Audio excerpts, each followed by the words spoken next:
Melihat ekspresi aneh Klein, keyakinan Angelica langsung goyah. Begitukah, Tuan Glasis menyebutkan bahwa Anda bisa mengetahui ada masalah di paru-parunya hanya dari pengamatan. Suaranya perlahan melemah hingga akhirnya ia terdiam. Pengamatan, glabella yang gelap. Klein langsung tercerahkan dan menggeleng sambil tertawa kecil. Aku rasa Tuan Glacis keliru. Awalnya ia berniat menjawab asal-asalan, tetapi setelah mengingat bahwa tak seorang pun yang mencari jasanya untuk ramalan sepanjang sore kemarin, pikirannya berputar. Hal itu memengaruhi tujuannya dalam berperan sebagai seorang sir, jadi ia menjelaskan. Itu sebenarnya adalah bentuk dari ramalan. Ramalan, tapi Tuan Glasis hanya menyebutkan bahwa Anda mengamati wajahnya. Itu juga termasuk dalam ramalan, tanya Angelica dengan kaget dan ragu. Klein tersenyum dengan tenang. Sebagai anggota klub peramal, kau pasti tahu tentang membaca garis tangan kan? Membaca garis tangan bukanlah sesuatu yang dipatenkan oleh Kekaisaran Fudaholic. Bahkan di bumi, India dan Eropa kuno telah mengembangkan prinsip serupa, apalagi di dunia yang memiliki kekuatan Beyonder. Aku tahu soal itu, tapi sepertinya kau tidak membaca garis tangannya, apa kau diam-diam mengamatinya, tanya Angelica dengan penasaran. Aku membaca melalui wajahnya. Klein mengarang alasan, prinsip dasarnya tidak terlalu berbeda dari membaca garis tangan. Benarkah? Mata Angelica dipenuhi keraguan. Untuk mengembangkan karirnya sebagai seorang peramal, Klein terkekeh. Ia berpura-pura sedang berpikir sambil mengetuk glabellanya 2 kali. Ia memusatkan pandangannya, dan aura Angelica pun menampakkan diri. Kepalanya berwarna ungu, anggota tubuhnya merah, tenggorokannya biru. Tidak ada masalah dengan kesehatannya selain warnanya yang agak redup. Namun, itu hanyalah tanda kelelahan biasa.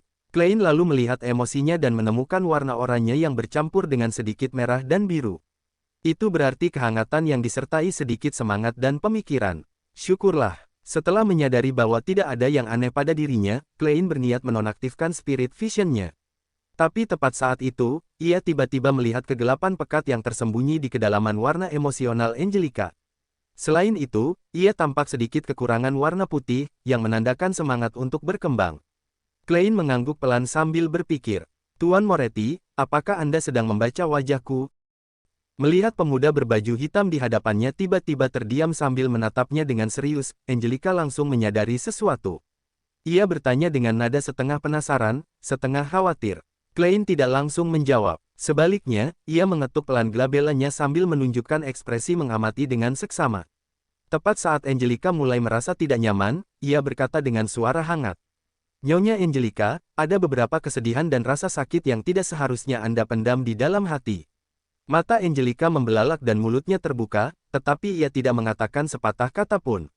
Ia menatap Klein, dengan topi bundar setengah tinggi dan penampilan seperti seorang ilmuwan, dan mendengar suaranya yang dalam, menenangkan, dan hangat saat berkata, Anda perlu naik gunung, bermain tenis, atau berakting dalam sebuah drama tragis untuk menguras tubuh Anda lewat olahraga. Biarkan air mata Anda mengalir tanpa hambatan, lalu menangislah dan berteriaklah. Ungkapkan semua emosi itu akan sangat membantu kesehatan Anda. Begitu kata-kata itu masuk ke telinganya, Angelica merasa seolah-olah dirinya berubah menjadi patung. Ia berdiri di sana, tak bergerak sedikit pun. Ia berusaha keras untuk mengedipkan mata sambil menundukkan kepala dengan gugup, lalu berkata dengan suara dalam. Terima kasih atas sarannya. Klein tidak melanjutkan pembicaraan. Seolah-olah ia tidak pernah melakukan ramalan sebelumnya, ia berpaling ke samping dan melihat ke arah ruang pertemuan di ujung koridor. Minggu sore, setidaknya 50 anggota. Suara Angelica terdengar agak serak. Ia hanya menyebutkan kata-kata kunci itu. Ia berhenti sejenak, lalu ritme bicaranya perlahan kembali normal. Apakah Anda ingin teh atau kopi? Teh hitam si B. Klein mengangguk pelan. Ia dengan sopan melepas topinya dan berjalan perlahan menuju ruang pertemuan. Baru setelah ia menghilang di balik pintu, Angelica menghela napas panjang. Ruang pertemuan klub peramal itu sangat luas, hampir 2 kali ukuran ruang kelas Klein saat di sekolah menengah. Dulu, biasanya hanya ada 5 atau 6 anggota yang hadir, membuat ruangan tampak sangat kosong.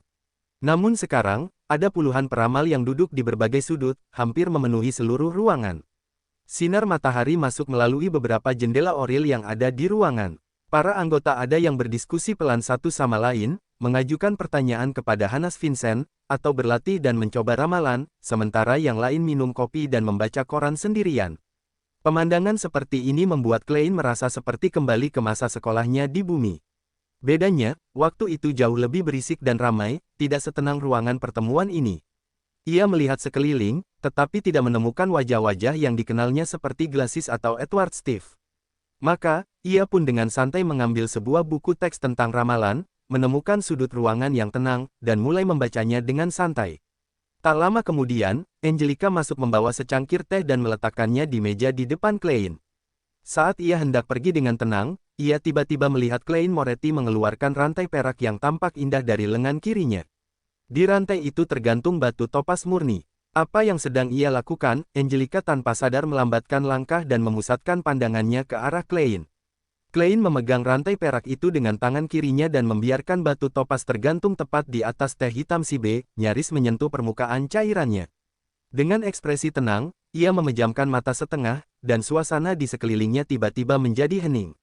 Topas itu mulai bergerak perlahan, bersama dengan rantai perak khas itu, berputar searah jarum jam.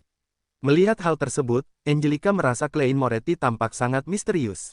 Teh hitam yang Anda sajikan sungguh nikmat, kata Klein pelan, membuka matanya sambil tersenyum. Aksinya tadi memang sengaja dilakukan agar Angelica melihatnya. Jika Klein ingin orang-orang memilihnya untuk jasa ramalan, rekomendasi dari Angelica adalah faktor yang sangat penting. Karena ia memang ingin berperan sebagai seorang peramal, Klein tidak lagi ragu. Ia sepenuhnya memerankan identitas itu. Ya, Tuan Hanas sangat pemilih soal kualitas teh, kata Angelica, yang tampak tertegun. Klein pun menyimpan bandul spiritualnya dengan melilitkannya dengan rapi. Lalu, ia mengangkat cangkir porselen putih bermotif bunga itu. Dengan senyuman, ia mengangguk sopan ke arahnya sambil mengangkat cangkirnya. Angelica kembali ke aula resepsionis, tetapi ia tak lagi berminat membaca majalah. Ia duduk di sana sambil menatap jauh ke depan. Entah apa yang sedang dipikirkannya. Keadaan itu terus berlangsung hingga terdengar ketukan di pintu. Angelica pun tersentak dan segera menoleh ke arah pintu masuk, hanya untuk melihat seorang wanita mengenakan gaun biru muda. Wanita itu melepas topi berkerudungnya yang dihiasi pita biru pucat. Wajahnya terlihat tenang namun murung. Selamat siang, Nyonya yang terhormat, apakah Anda ingin bergabung dengan klub peramal, atau sedang mencari jasa ramalan? Tanya Angelica seperti biasa, seolah sudah terprogram otomatis. Aku ingin ramalan. Wanita itu memiliki sepasang mata indah yang tersembunyi dalam kesedihan. Ia menggigit bibir bawahnya saat berbicara. Angelica menuntunnya menuju sofa dan menjelaskan secara rinci bagaimana cara kerja klub peramal. Ia mengambil sebuah album dan menyerahkannya kepada wanita itu. Anda bisa memilih siapapun di daftar ini. Dalam suasana hati yang muram, wanita itu membalik-balik halaman album dengan serius. Karena hari itu ada terlalu banyak anggota klub, pilihannya jadi terlalu banyak, yang justru membuatnya semakin gelisah. Bisakah Anda merekomendasikan satu, dari beberapa halaman ini saja, katanya sambil menunjuk bagian tengah album, mengabaikan para peramal dengan harga di atas 2 soli dan di bawah 4 pence. Angelica mengambil album itu dan memperhatikannya selama beberapa menit. Ia mempertimbangkan kata-katanya sebelum berkata, "Aku menyarankan pria ini." Wanita itu, yang tampak gelisah, melirik sekilas dan menyadari bahwa itu adalah seorang peramal bernama Klein Moretti. Tuan Moretti baru saja bergabung dengan klub. Apakah ramalannya bisa dipercaya? Tanya wanita itu dengan cemas. Angelica mengangguk penuh keyakinan. Saya dan salah satu anggota lainnya yakin bahwa Tuan Moretti adalah seorang peramal yang luar biasa. Jika bukan karena dia baru bergabung, dia tidak akan mengenakan tarif serendah itu. Saya mengerti. Gadis yang murung itu mengangguk. Kalau begitu, saya akan memilih Tuan Moretti untuk meramal. Baik, mohon tunggu sebentar. Angelica mengambil album itu dan berjalan menuju ruang pertemuan. Ia mendekati Klein dan berkata dengan suara tertahan. Tuan Moretti, seseorang ingin Anda meramal untuknya. Ruangan mana yang ingin Anda gunakan? Itu berhasil. Klien pertamaku akhirnya datang. Klein meletakkan cangkir tehnya dan mengangguk tenang sambil berkata, ruangan topas. Baik, Angelica berjalan pelan mendahuluinya dan menuntunnya ke ruangan topas, lalu membuka pintu kayunya. Klein duduk di balik meja yang penuh dengan berbagai alat ramalan.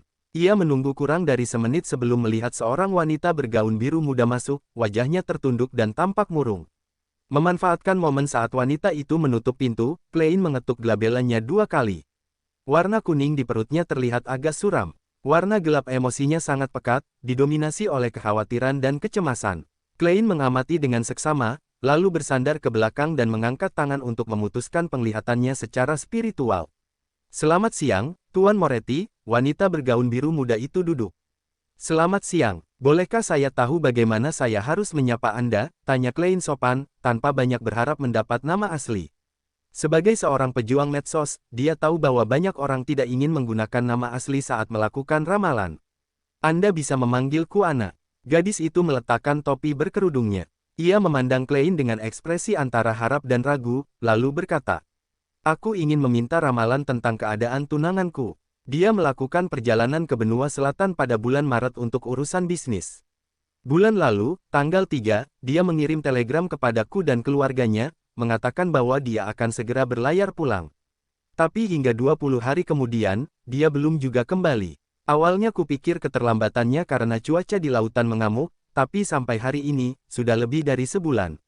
Kapal yang ia tumpangi, Alfalfa, masih belum tiba di pelabuhan Enmat. Lautan yang memisahkan benua utara dan selatan disebut Laut Berserk. Laut itu terkenal karena bencana alam dan arus-arus berbahaya yang tak terhitung jumlahnya. Jika bukan karena Kaisar Rosel yang mengirim orang untuk menemukan beberapa rute pelayaran yang lebih aman, negara-negara di benua utara mungkin belum memasuki era kolonisasi, apalagi memasang kabel bawah laut untuk menyelesaikan sistem telegraf lintas samudra. Klein memandang klien pertamanya sebagai seorang peramal, lalu bertanya dengan hati-hati. "Jenis ramalan apa yang Anda inginkan?"